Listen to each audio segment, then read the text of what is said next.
¿Te imaginas una máquina capaz de moverse casi en silencio a profundidades mayores a 900 metros, permanecer bajo el agua durante años y lanzar misiles a miles de kilómetros? Un submarino nuclear no es solo una pieza de tecnología, sino la cima del genio ingenieril, fabricado con materiales que soportan presiones colosales. Construir uno de estos gigantes puede tomar hasta 7 años y costar miles de millones de euros. ¿Cómo se diseñan, prueban y perfeccionan? Ahora mismo te invitamos a mirar detrás de escena para descubrir cómo se crean estos titanes submarinos. Un submarino nuclear es una obra maestra de la ingeniería, cuya concepción inicia mucho antes de que la primera plancha de metal llegue a los talleres. Todo comienza con el diseño por computadora, donde se contemplan varios parámetros clave: dimensiones y forma del casco, sistema de suministro de energía, armamento y medios de reducción de ruido. La longitud puede variar entre 90 y 170 metros, dependiendo de la clase, y ese factor influye directamente en la profundidad de inmersión. Los submarinos más avanzados pueden descender hasta 600 o 750 metros, mientras que algunos prototipos experimentales llegan incluso a superar los 900 metros. A partir de los planos iniciales, se construyen modelos físicos para probarlos en túneles de agua especializados. Esto permite a los ingenieros observar cómo la forma del casco afecta la maniobrabilidad, la resistencia al agua y el nivel de ruido. Paralelamente, las simulaciones por computadora ayudan a predecir el comportamiento del submarino a distintas velocidades y durante diferentes maniobras. Tras las simulaciones, cuando todos los cálculos coinciden, los planos pasan a la fase de producción. Aquí empieza lo más emocionante: la construcción real. Para fabricar submarinos nucleares, se utilizan materiales especiales capaces de soportar la altísima presión de las grandes profundidades y de resistir la corrosión. Generalmente, se emplean aceros de alta calidad o aleaciones de titanio. El acero es más económico y sencillo de producir, además de resistir bien golpes y presión.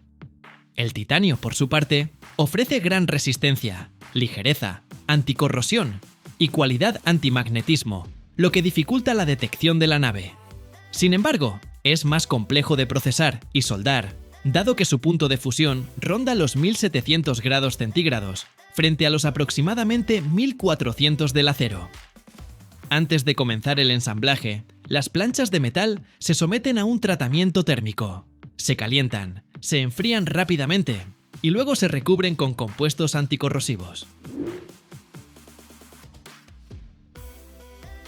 El casco de un submarino moderno suele construirse en secciones modulares. Así resulta más fácil avanzar en el proceso.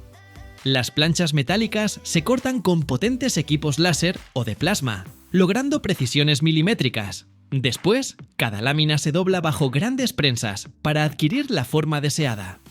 A menudo, los componentes del casco tienen estructuras esféricas o cilíndricas. Estas secciones se ensamblan por separado, formando enormes anillos o compartimentos que luego se unirán en la fase final. Dividir el casco en secciones permite trabajar en varias partes de manera simultánea, acelerando la construcción. Una vez que todas las partes están listas, llega uno de los momentos más delicados: la soldadura del casco. Las uniones deben ser extremadamente resistentes, porque incluso una grieta microscópica a gran profundidad puede provocar una catástrofe. Por eso se recurre a la soldadura con haz de electrones, un método automatizado que garantiza costuras lo más uniformes posible.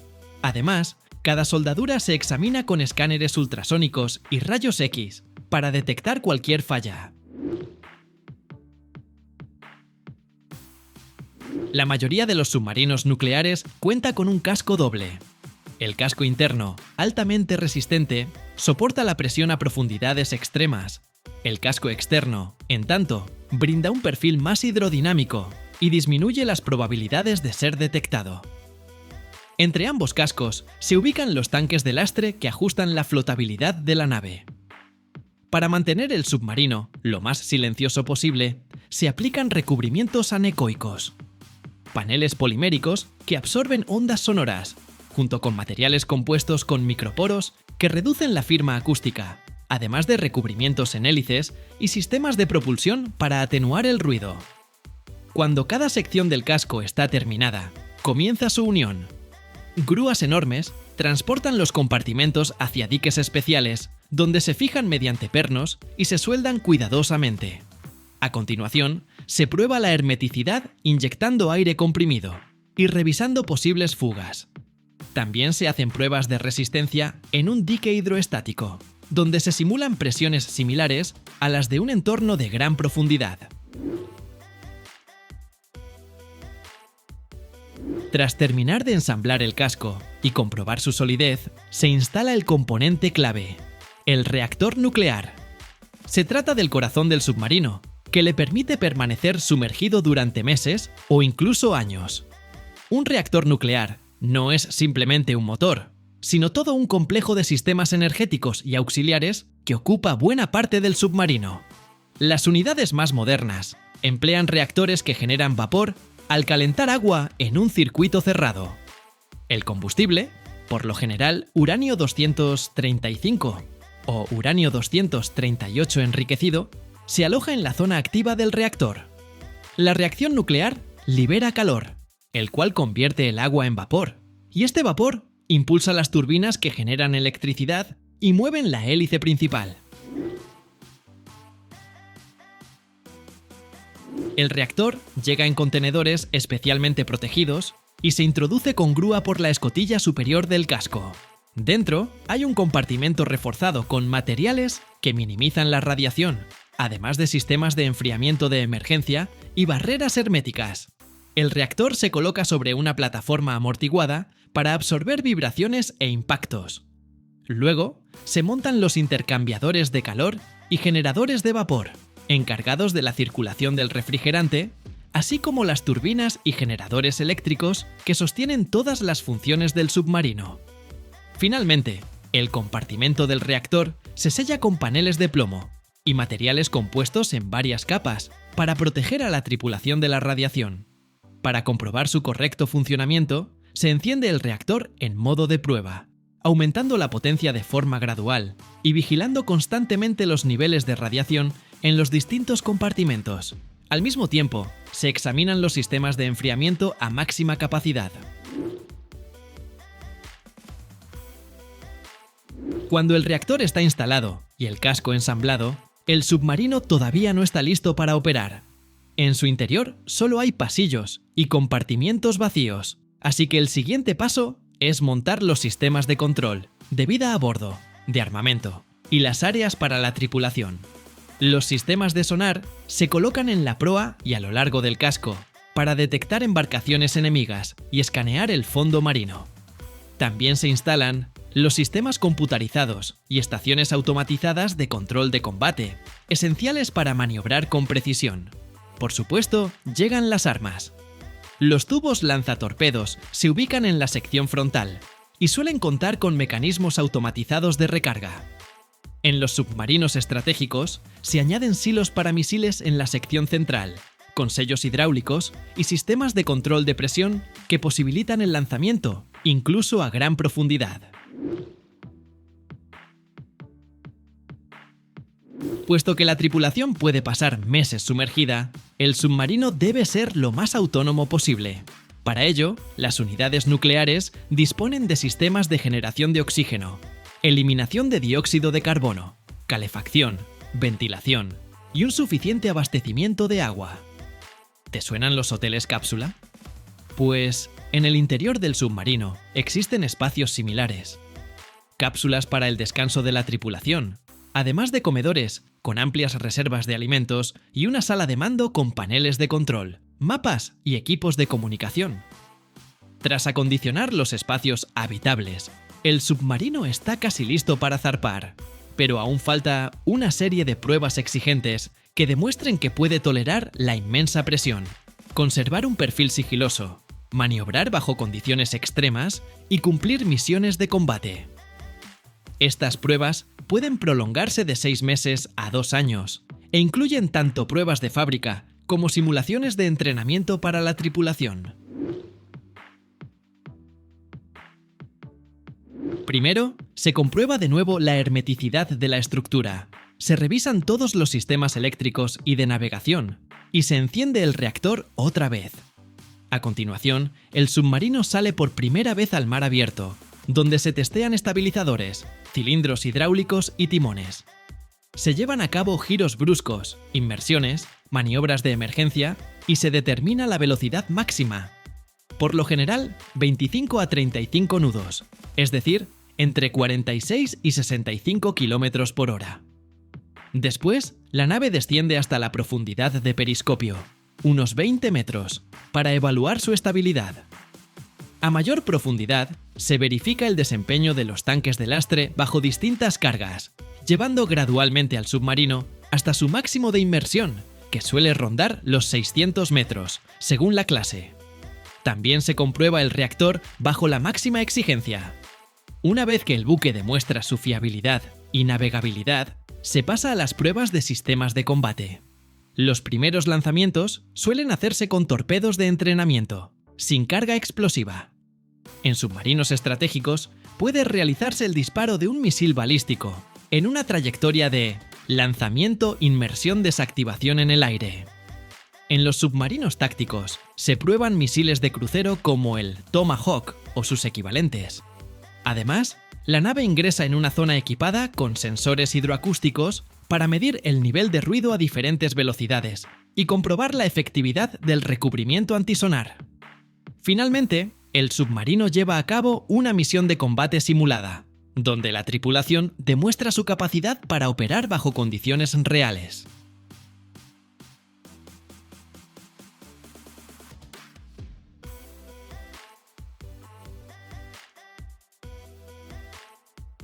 Cada segundo, miles de motores turborreactores operan en el cielo, generando una potencia colosal y permitiendo que los aviones de combate alcancen velocidades de más de 2.400 km por hora.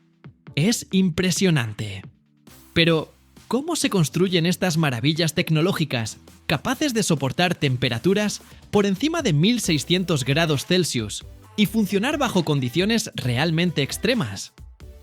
No estamos hablando de un simple motor, sino de una auténtica obra maestra de la ingeniería, donde cada pieza se fabrica con precisión microscópica.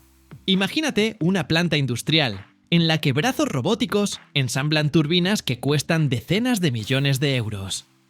Hoy te voy a revelar todos los secretos detrás de la producción de estos motores turborreactores.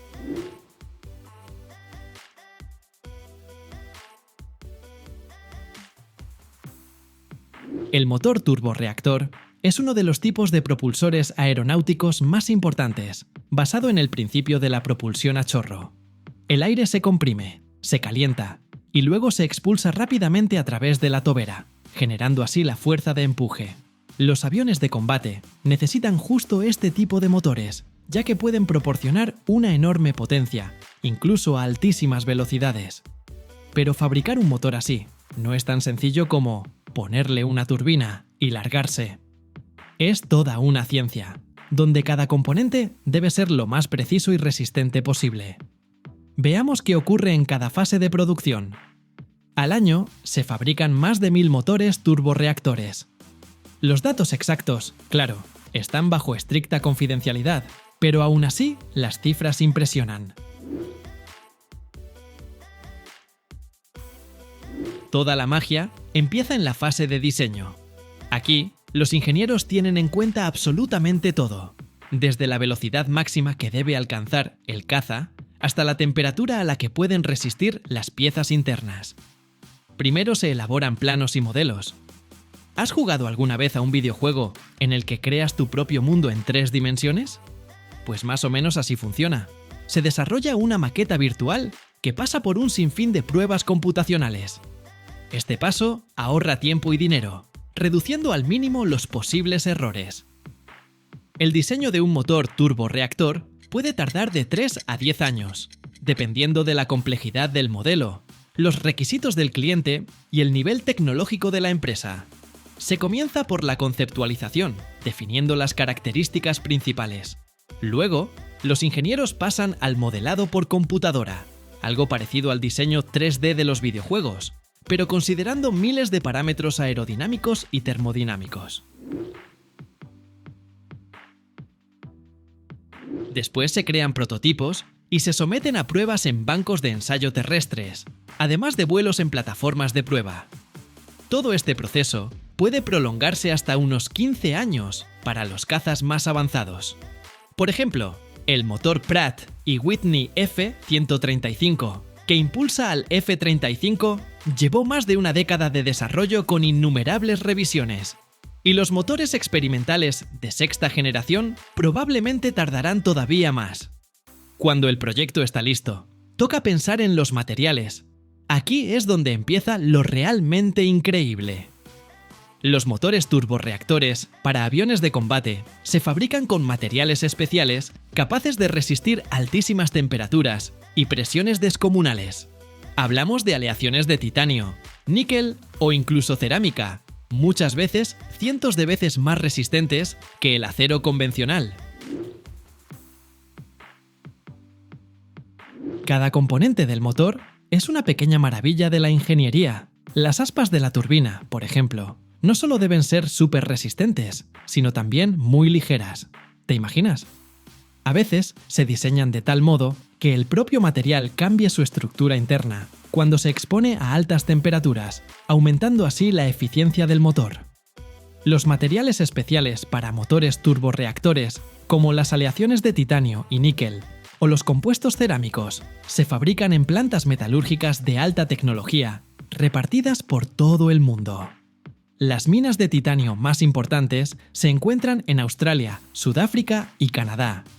Tras su extracción, se refina y funde en instalaciones de Estados Unidos, Japón, China y Europa.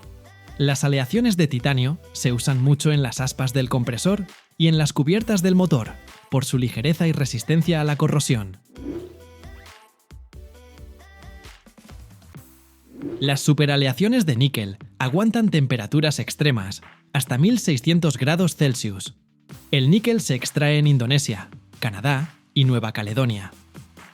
Fábricas especializadas, como Special Metals Corporation en Estados Unidos, producen estas superaleaciones para la industria aeronáutica. Por otro lado, los compuestos cerámicos son tan resistentes como el metal, aunque mucho más ligeros, y se obtienen mediante la sinterización de óxidos o carburos de silicio. Empresas de alta tecnología, como General Electric Aviation y Rolls-Royce, son líderes en su producción. Resulta curioso que en Estados Unidos y Japón se investiga intensamente una nueva generación de materiales, las llamadas matrices cerámicas, capaces de soportar temperaturas aún mayores y reducir todavía más el peso total de los motores.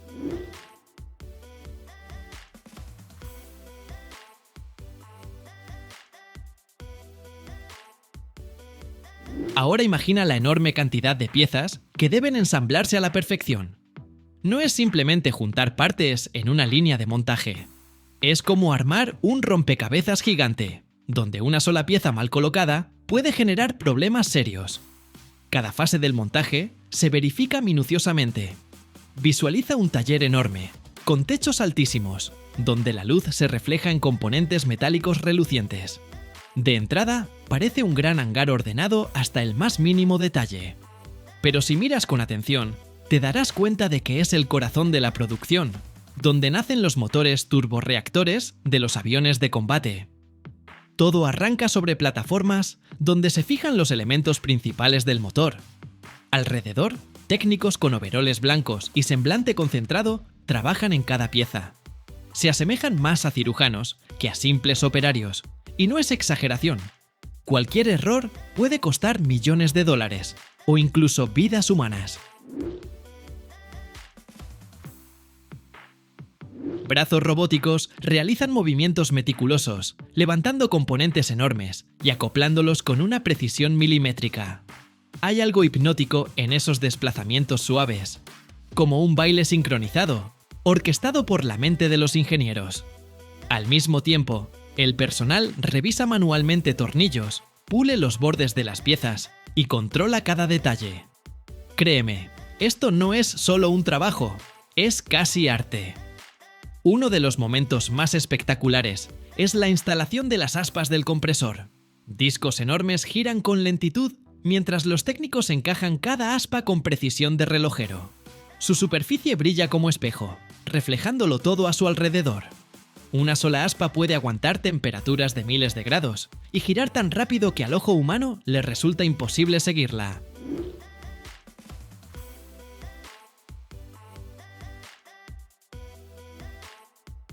Tras el ensamblaje, el motor se lleva a la zona de pruebas. De nuevo, robots y seres humanos colaboran como un equipo perfectamente ajustado al filo de la ciencia y la técnica. Ahí se fija el motor en una plataforma especializada y entonces llega el momento de la verdad. ¡Encendido! El estruendo es tal que el aire parece tornarse más denso. Se siente la vibración a través de todo el cuerpo. Si todo funciona a la perfección, los ingenieros se felicitan mutuamente. Las pruebas son quizá la etapa más tensa de la producción. Se enciende el motor en cámaras especiales donde se miden la temperatura, la presión, los decibelios y otros parámetros. El objetivo es asegurarse de que funcione establemente bajo cualquier circunstancia. Si alguna pieza falla, el motor regresa al área de modificaciones para un nuevo ajuste. Gracias a los motores turborreactores, los aviones de combate pueden lograr velocidades increíbles y ascender a alturas que dejan sin aliento. Claro, esto es vital para fines militares, pero con el tiempo, estas tecnologías también sirven de base para la aviación comercial, impulsando aviones de pasajeros cada vez más rápidos y eficientes. Velocidad, rendimiento y capacidad de operar en condiciones extremas. Todo eso convierte al turborreactor en el verdadero corazón de un caza. Además, gracias a los avances actuales, los motores de hoy no solo aguantan situaciones extremas, sino que también son mucho más eficientes. Ofrecen más empuje con un consumo de combustible menor, algo sumamente valioso para la industria de la aviación.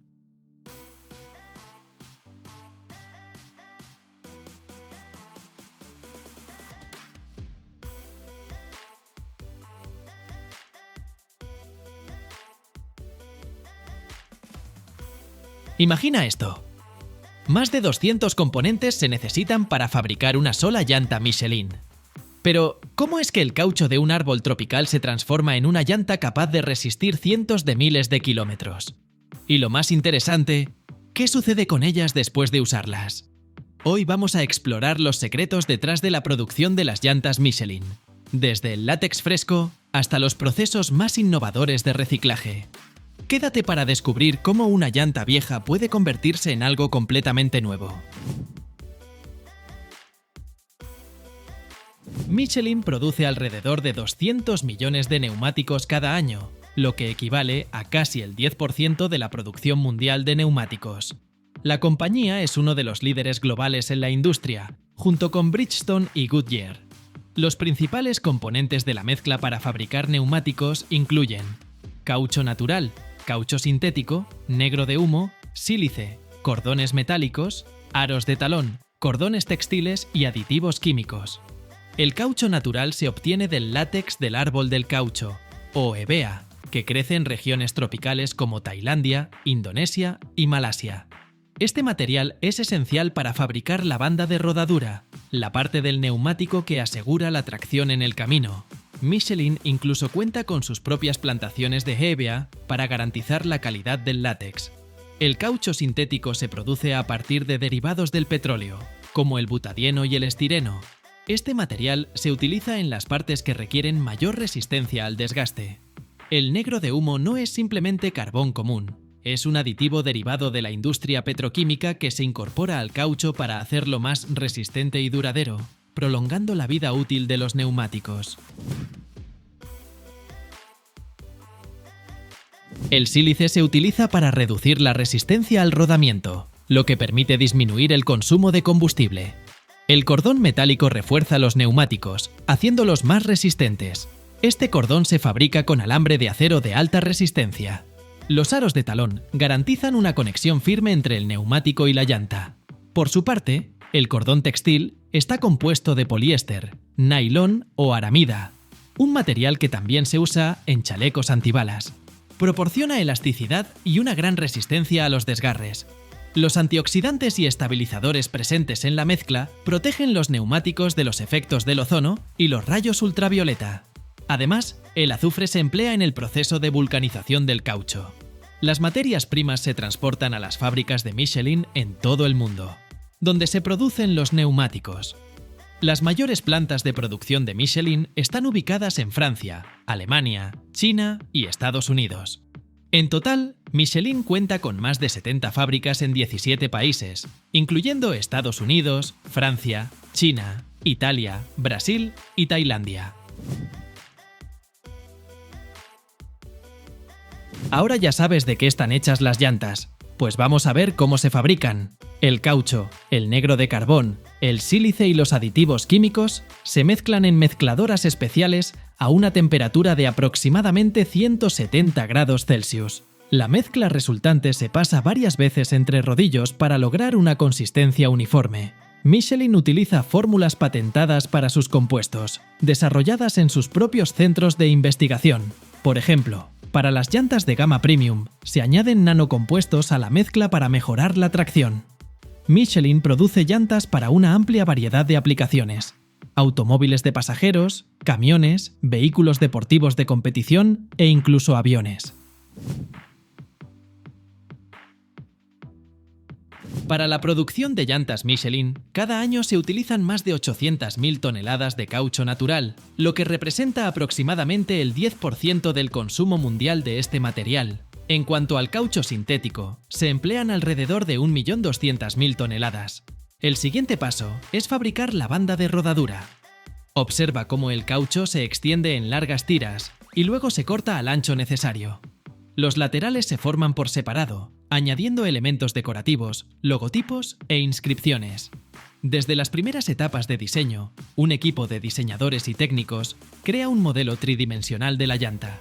A partir de este modelo, se elabora un molde. El grabado del molde se realiza con láser o mediante herramientas mecánicas de alta precisión. Durante la vulcanización, el caucho de la llanta se funde y adopta la forma del molde. El material llena todas las ranuras, incluyendo las áreas con logotipos, inscripciones y detalles decorativos.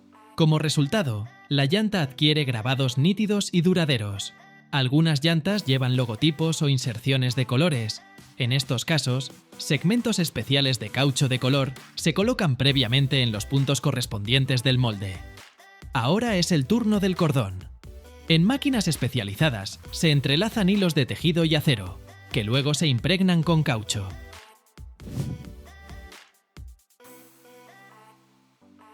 Todas las partes de las llantas se ensamblan en líneas automatizadas especiales.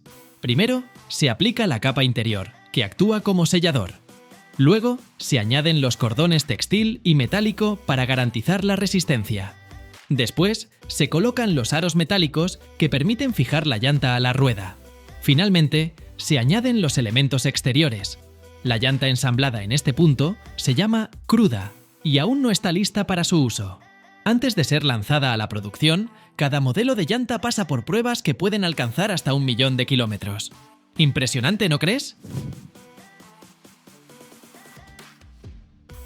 Mira ahora cómo se lleva a cabo el proceso de vulcanización.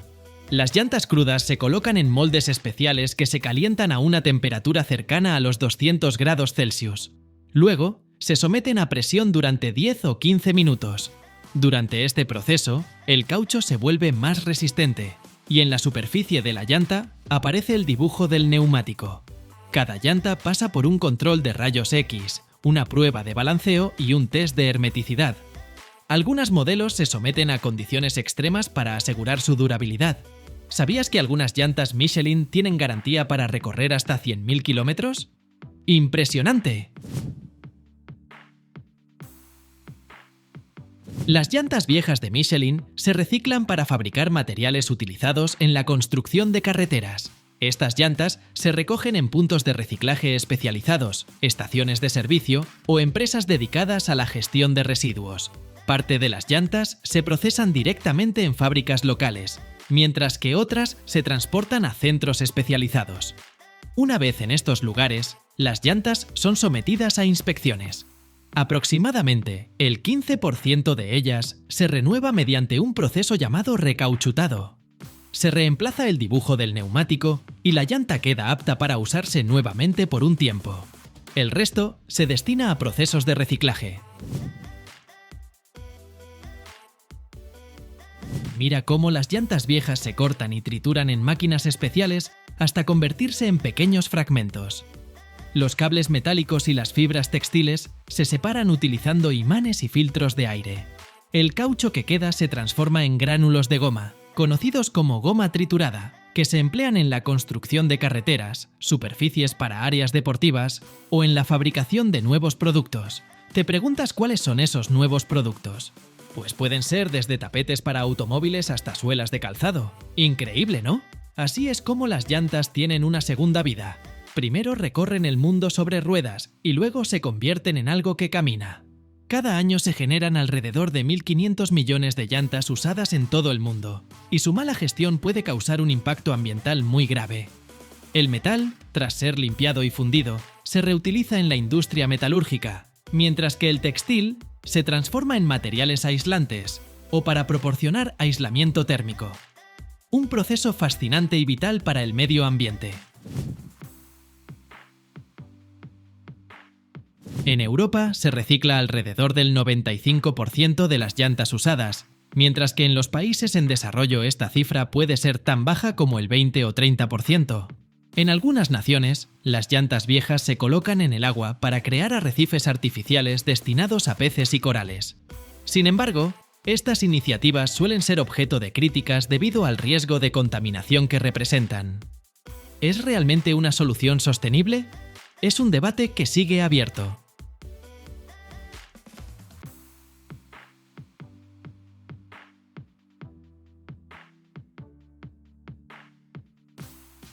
¿Sabías que algo puede impresionar más que el vuelo de un avión? Su vida después de los cielos. Cada año, miles de aviones son retirados del servicio, y muchos de ellos se convierten en fuentes de metal para fabricar nuevos vehículos o incluso estructuras de construcción. Por ejemplo, un Boeing 747 contiene aproximadamente 75 toneladas de aluminio, suficiente para dar vida a decenas de nuevos aviones. ¿Te interesa saber cómo los motores, que pueden costar hasta 30 millones de dólares, encuentran una segunda oportunidad? ¿O cómo los asientos de primera clase terminan en cines en casa? Prepárate para explorar un mundo donde la tecnología, la ecología y los negocios se encuentran en un mismo hangar. ¡Vamos a despegar! El primer paso en la jubilación de un avión es retirarlo del servicio. Este proceso, conocido como salida a retiro, ocurre cuando un avión alcanza cierta edad, supera un número específico de vuelos u horas de operación, o simplemente deja de ser rentable. Por lo general, los aviones comerciales operan entre 20 y 30 años. Con el tiempo, el metal se cansa debido a los ciclos constantes de despegues y aterrizajes, además del estrés de presión que experimenta en cada vuelo. Los ingenieros pueden detectar microgrietas u otros daños que hacen que seguir utilizándolo sea inseguro. Además, los aviones antiguos requieren mantenimientos más frecuentes, lo que resulta costoso. En un punto, el costo del mantenimiento puede superar los beneficios de mantener el avión operativo.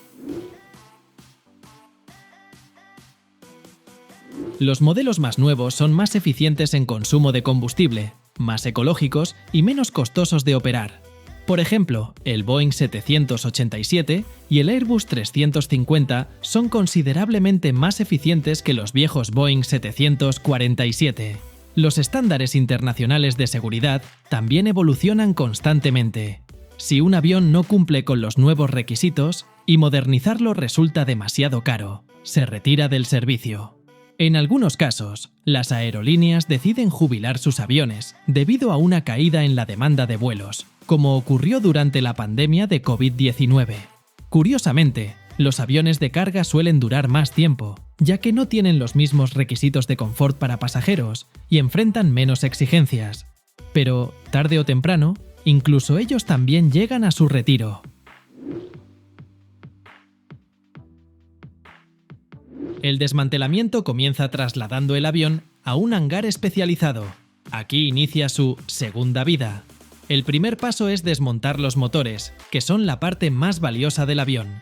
Estos se inspeccionan cuidadosamente y se deciden dos opciones: repararlos para reutilizarlos o desmontarlos para extraer sus componentes. Un técnico me comentó que un motor puede valer más que el avión completo. Impresionante, ¿no? Los ingenieros primero revisan toda la documentación del motor para comprender su estado y determinar si requiere atención especial. Luego, desactivan todos los sistemas de combustible, hidráulicos y de lubricación, drenando cualquier líquido restante para evitar riesgos de incendio. Los motores están conectados al avión mediante decenas de cables, tuberías y mecanismos.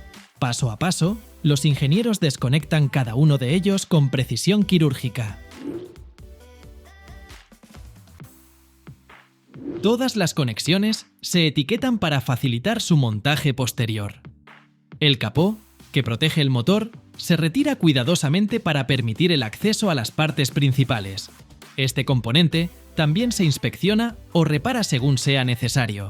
Como los motores pesan varias toneladas, se utilizan grúas o plataformas elevadoras para asegurarse de que no sufran daños durante el desmontaje. Están unidos al ala o al fuselaje mediante soportes especiales llamados pilones, que también se retiran con cuidado extremo. Una vez desmontados, los motores se trasladan a centros de servicio para su inspección, reparación o despiece. Durante el transporte, se embalan en contenedores especiales que los protegen de posibles daños. Un motor puede costar entre 10 y 30 millones de dólares, dependiendo del modelo. Por eso, el desmontaje es un proceso que requiere la máxima precisión. Muchas veces, los motores no se retiran porque estén dañados, sino para realizarles mantenimientos programados o instalarlos en otros aviones. Es común que los motores sean reparados y actualizados para extender su vida útil, mostrando cómo la aviación combina eficiencia y sostenibilidad tecnológica. Otro elemento fascinante es el fuselaje. El aluminio del avión no se desecha, se clasifica, limpia y recicla. Este metal puede transformarse en nuevos aviones, piezas de automóviles o materiales de construcción. Por ejemplo, un Boeing 747 contiene cerca de 75 toneladas de aluminio, suficiente para crear un parque entero de nuevos aviones. ¡Increíble! Los asientos también reciben una segunda oportunidad. Algunos son reacondicionados y vendidos a aerolíneas con presupuestos más limitados, mientras que otros llegan a manos de particulares. ¿Sabías que es posible comprar asientos de primera clase para un cine en casa? Ahora es mi sueño. La electrónica también es un tesoro. Desde computadoras de a bordo hasta sistemas de navegación, todo se desmonta y se revisa minuciosamente. Muchos de estos componentes se reutilizan en simuladores de vuelo para entrenar pilotos o en otros aviones. Incluso los objetos pequeños, como chalecos salvavidas, cinturones de seguridad y utensilios, encuentran nuevos propietarios. Algunos artículos se convierten en recuerdos coleccionables. Por ejemplo, la nariz de un avión o una hélice antigua pueden costar miles de dólares. Si tienen un valor histórico, como provenir de un avión de la Segunda Guerra Mundial, su precio puede multiplicarse.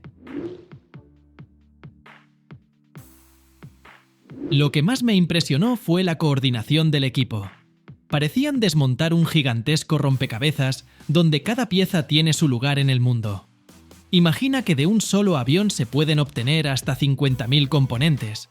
Alguien debe garantizar que cada tuerca y panel lleguen al contenedor adecuado. Los equipos logísticos se encargan de que nada se pierda y de que todas las piezas lleguen a sus destinos finales, ya sea un centro de reparación o una planta de reciclaje. El desmantelamiento no solo implica desarmar y olvidar, también es crucial manejar materiales peligrosos, como combustible, líquidos hidráulicos y baterías, de manera segura. Los equipos de control ambiental aseguran que todo cumpla con las normativas y no dañe el medio ambiente. Después de todo esto, tengo claro algo: la aviación es mucho más que vuelos.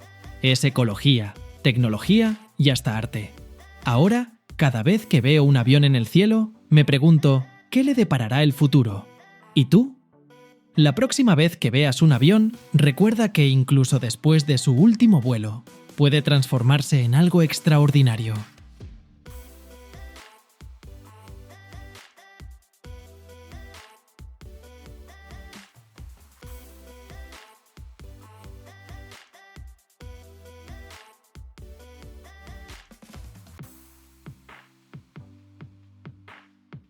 ¿Sabías que un motor de aviación puede estar compuesto por más de 30.000 piezas y funcionar a temperaturas de hasta 2.700 grados Celsius? ¡Increíble! Imagínalo. Las aspas de las turbinas se fabrican con superaleaciones y tienen una estructura monocristalina, con una precisión medida en micrones. ¿Cómo logra la ingeniería humana crear tales maravillas? Hoy te llevaremos tras bambalinas de uno de los procesos más impresionantes de la ingeniería moderna: la fabricación de motores turboventiladores.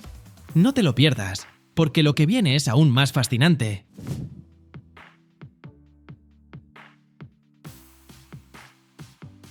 Los motores turboventiladores, que impulsan a gigantes del cielo como los aviones Boeing y Airbus, parecen sacados de la ciencia ficción, pero son la cúmulo de la genialidad de la ingeniería. ¿Cómo se ensamblan estas máquinas con decenas de miles de piezas? Para su fabricación, los metales comunes no son suficientes. El motor debe soportar temperaturas que superan los 1800 grados. Aquí entran en juego las aleaciones de titanio, ligeras, resistentes y capaces de no fundirse en calor extremo. Para las zonas más calientes, se usan superaleaciones a base de níquel. Estas no son solo metales, son alquimia del siglo XXI.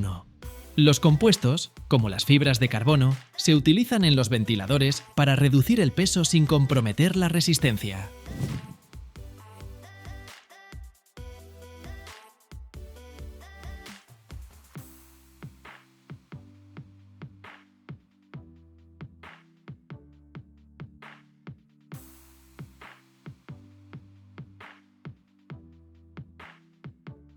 Esta alta temperatura proviene de la combustión en la cámara de combustión, uno de los elementos más importantes del motor.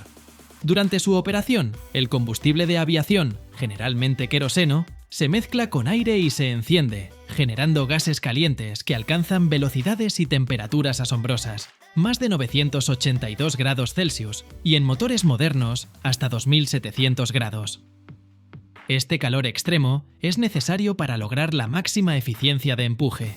Cuanto más calientes y rápidos son los gases, mayor es la energía que impulsa la turbina y mueve el avión. El desafío radica en que el motor no solo debe soportar estas condiciones extremas, sino también operar de manera estable. Por eso, se utilizan materiales tecnológicamente avanzados como aleaciones de titanio y compuestos especiales que soportan tanto el calor como la tensión mecánica. ¿Sabes qué es realmente asombroso en el proceso de fabricación de un motor? Incluso las piezas más pequeñas, como las aspas de las turbinas, se fabrican con una precisión de micrones. Por ejemplo, las aspas se moldean al vacío para evitar cualquier fisura interna.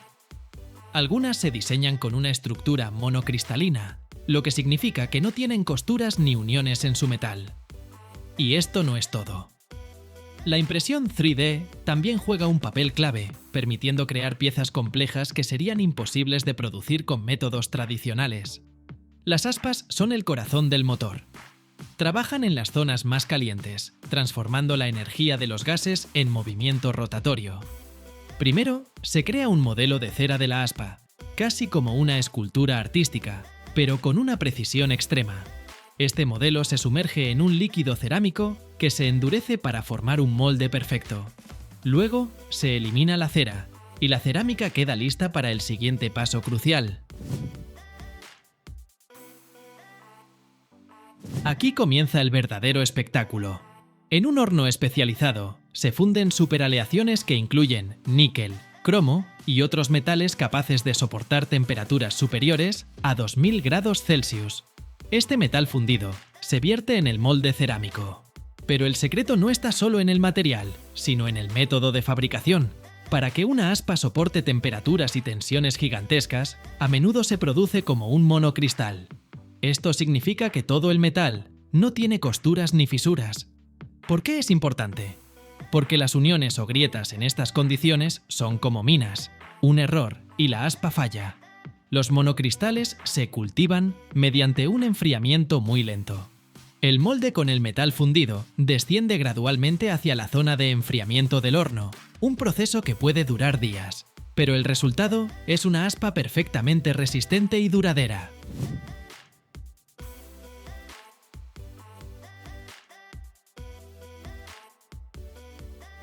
Cuando el metal se enfría, el molde cerámico se rompe y el aspa se somete a un pulido meticuloso. Además, se aplica un recubrimiento resistente al calor para prolongar su durabilidad en condiciones extremas.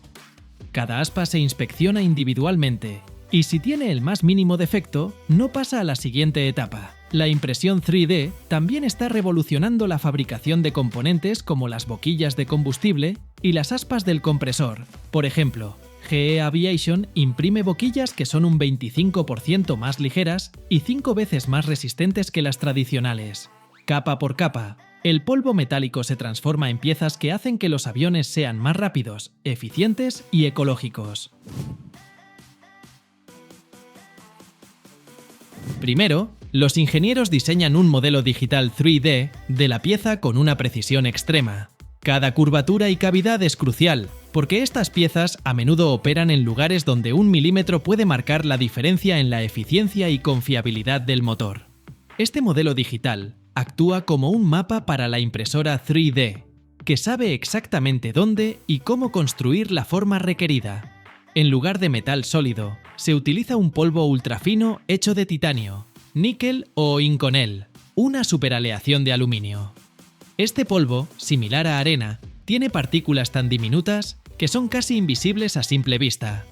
El polvo se deposita en un reservorio especializado, convirtiéndose en el material de construcción.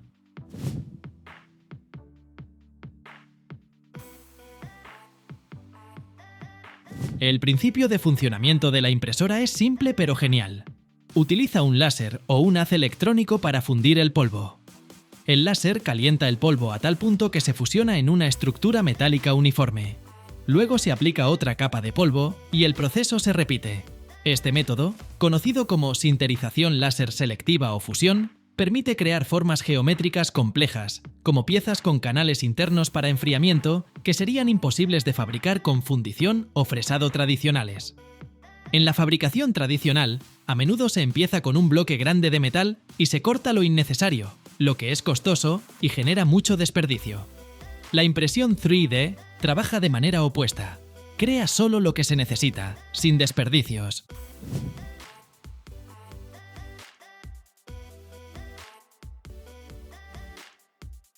Las piezas impresas no están listas inmediatamente. Después de la impresión, se someten a un tratamiento térmico, se calientan y enfrían gradualmente para aliviar tensiones internas. Luego se pulen, lijan o ajustan mecánicamente para garantizar la precisión. Finalmente, cada pieza pasa por pruebas rigurosas. En este campo, no hay margen de error. Si una pieza falla, las consecuencias pueden ser catastróficas.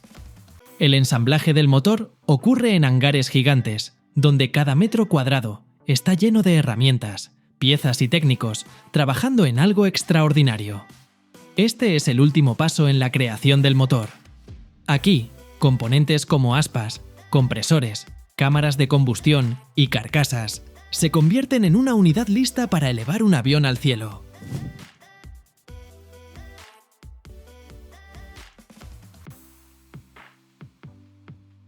Todo comienza con la carcasa del motor, un enorme cilindro metálico que actúa como el esqueleto donde se ensamblan todas las demás partes. Esta carcasa, hecha de aleaciones de titanio o níquel, debe soportar cargas extremas. Los ingenieros trabajan con la precisión de relojeros. Colocan la carcasa en una máquina gigantesca para asegurar que todo esté perfectamente alineado. Luego vienen los compresores, una serie de aspas que comprimen el aire antes de enviarlo a la cámara de combustión. Estas aspas se instalan una por una, como si decoraran una rueda gigante. Cada aspa se inspecciona manualmente porque cualquier defecto puede arruinar todo el trabajo. Después de los compresores, se colocan las turbinas, que convierten la energía de los gases en movimiento. Las turbinas se instalan con una precisión tal que la distancia entre las aspas y las paredes de la carcasa se mide en micrones.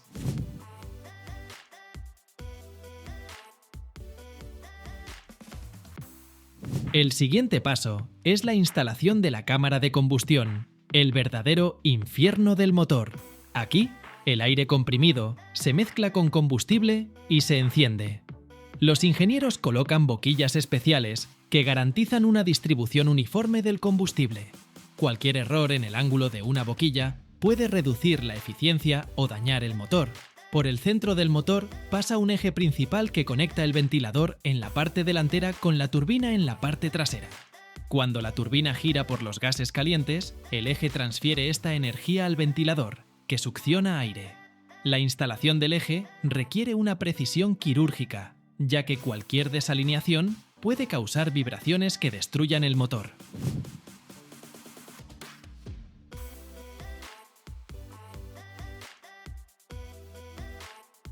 Una vez que se ensambla la parte interna del motor, se agregan los sistemas externos, tuberías de combustible, sistemas de lubricación y electrónica.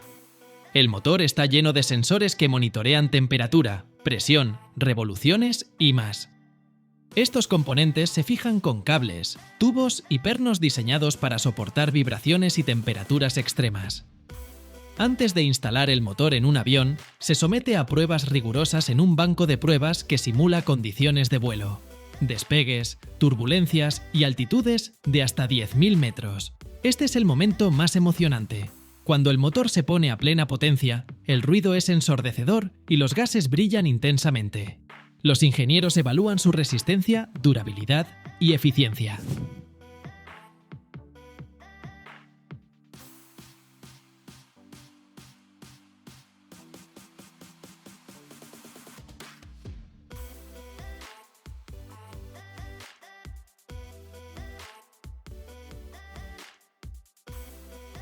Tras superar todas las pruebas, el motor se desmonta para una última inspección de los componentes principales, y luego se ensambla definitivamente. El motor terminado se embala y transporta a las plantas de Boeing o Airbus, donde se convierte en parte de un nuevo avión.